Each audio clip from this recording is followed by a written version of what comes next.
Good afternoon, and welcome to the DFS Army YouTube channel. I am Razzle11, and you can find me on X at Razzle11Grinds. Go ahead and take a look at the pitching for today, the 10th of July. It is Thursday. We do have a 7-game main slate ahead of us this evening. Not really sure what we have for weather. I did not look yet, so let's load that up here. Take a look. Nothing on the main slate of games. Some 80s, upper 80s in St. Louis. Very interesting spot for some offense. Wind slightly blowing out in Sacramento, where we probably see a bunch more home runs, but the best pitcher is in that game, with a question mark at the end of it. As we see, we have Strider in that game, but this is a first look at the pitching options, and I will be looking at DraftKings as that is where a majority of my action is. If you do play in FanDuel, I'll cut my pool in half or so. Pricing isn't quite as tight. You don't have to be as creative. It allows you to get the stacks you want with an upper tier-ish pitcher. Now, with all that said and done, let's look at this not so great pitching slate. I'm not a fan. I was looking through some of the props. Woo's got a K-prop of 5.5 juice on the over, but it's super dangerous spot against the Yankees. Taj Bradley, 5.5 juice on the under, but the Red Sox have been hotter. I do expect the Red Sox to cool off at some point, so maybe we go to Taj Bradley heavily and just ride that. Logan Allen against the White Sox team that doesn't really strike out all that much, but his K-prop's at least 4.5, which isn't terrible. Hot weather in St. Louis, maybe Soroka's in play. Strider, K-prop of 7.5 juice to the over. But we've seen a bunch of home runs hit in that ballpark the last 2 nights, so man, it's going to be tough. There's just going to be a lot of volatility to the pitching position. Patrick Corbin, K-prop of 4.5 juice on the under. Erod, 4.5 juice slightly on the under against a team that doesn't strike out all that much. But San Diego can have some struggles against left-handed pitching. So, those are the K-prop numbers, so what are we going to do with this slate? Looking at Seattle, New York, I'm just not interested in Stroman. Pretty much ever. Just not sure he offers a whole lot. More walks than strikeouts in 2 out of his last 3 starts. Just more Ks than walks in just 2 out of his 5 starts. I'm just not sure he has much of a ceiling at this point. Wu on the other side, pitching phenomenally, 27 plus in 4 straight starts. Super dangerous opponent, but there are some strikeouts against the Yankees. He did shut them down the first time he faced them. He's not as strong when pitching on the road, but still his K numbers are actually slightly stronger when on the road. Wu and Strider both should be the overwhelming chalk on this slate. The issue is there's volatility to both, and I feel like we need to stack against both pitchers on this slate. Tampa Bay, Boston. Taj Bradley, always somebody that I play. I fall for when he flashes this upside. Even against Kansas City, he was strong, a team that doesn't really strike out all that much. But, man, when things go wrong, they definitely go wrong for him. He has been at his best when on the road.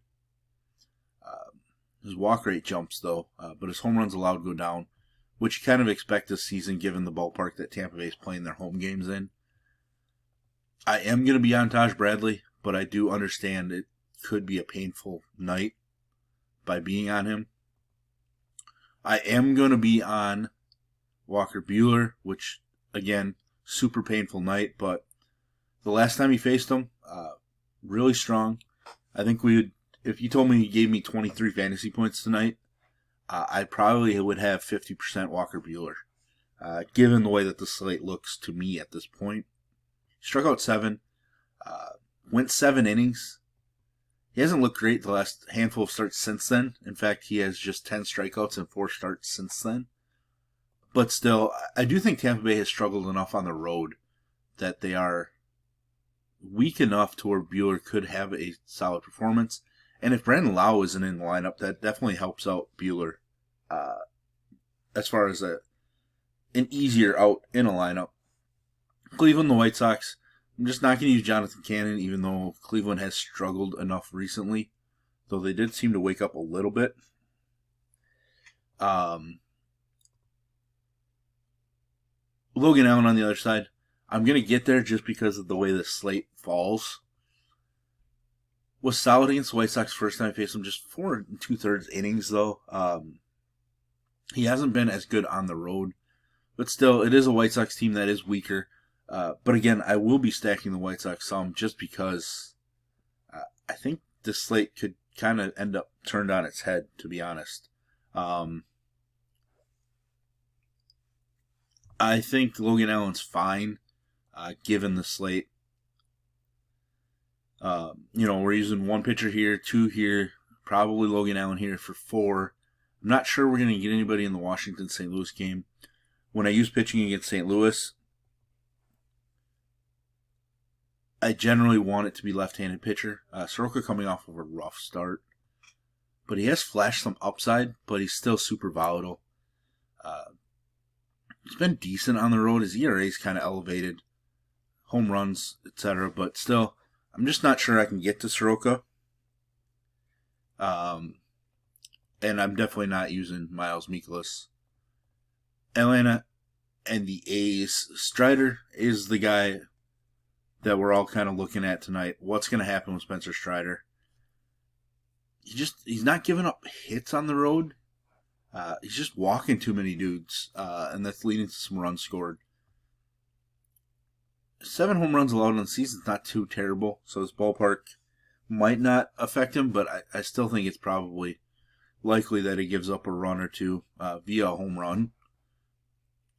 And I think we most likely don't see a clean slate from a pitcher this evening. Sears has kind of been secretly good the last couple of starts. 3 out of his last 5. Maybe people are going to pass on him. I'm going to have to debate that one as the day goes on. I just don't really want to use a left-handed pitcher against the Braves, but the Braves have had some struggles. They did struggle 2 nights ago in a spot where I thought they would explode. They did not struggle last night at all, so I just don't think I can get to Sears. Corbin, Kachanowicz. Are we going to have to consider pitching in this game? I don't know. Kachanowicz just hasn't been good. It's just not somebody I want to rely on. Patrick Corbin, we have used him a couple times. He hasn't shown any upside in a while. We gotta go back almost 2 months since he had, more than 17 fantasy points in a performance. I feel like the Angels are probably going to be somewhat popular stack-wise.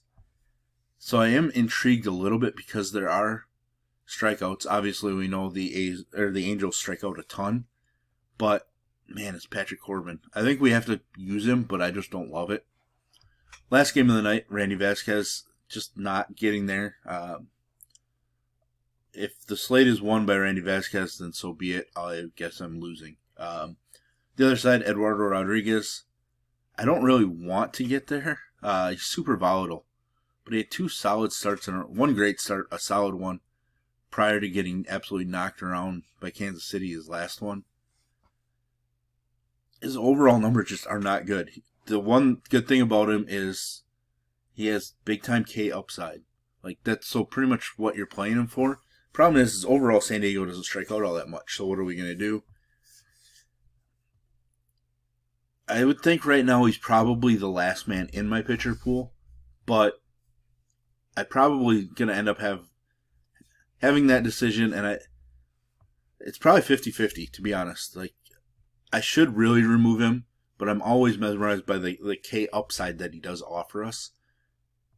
And I like to take big swings in large field tournaments. Now, in this 121, Erod's definitely not in my pool. These single entries, my pitcher pool is quite small overall. But you got a couple names at the top, but in spots where they can give up runs, and then we got a lot of volatility underneath it. Since I'm considering Walker Buehler, that should explain the entire slate really quickly. But there we have it. There's our first look at pitching. If you enjoy what I bring to you, please hit the like button, hit the subscribe button, turn the notification bell on, get the alert anytime we drop videos here at DFS Army. If you want to join us, get access to our coaches, tools, sheets, Discord, etc. I will put links in the description below. You can use promo code RAZ. It's R-A-Z for 10% off monthly. And once again, we do have our merch store, which I will put links in the description below as well. The Raz GPT sweatshirt, which I am still weirded out by. I mean, it's cool that a member, or actually, I'm not even sure if the guy was a member. He came into our YouTube live chat and started calling me Raz GPT because it just seemed like I had an answer for every question he fired out. So that part's cool, but we do have those in their merch store. You can definitely hit that up. Order one of those. I'll be rocking mine when it cools down a little bit. It's just been so warm here. Waiting for it to get here, but once it does and it cools down, I will certainly rock my own. I'm not afraid. But again, there we have it. And as always, best of luck, everybody.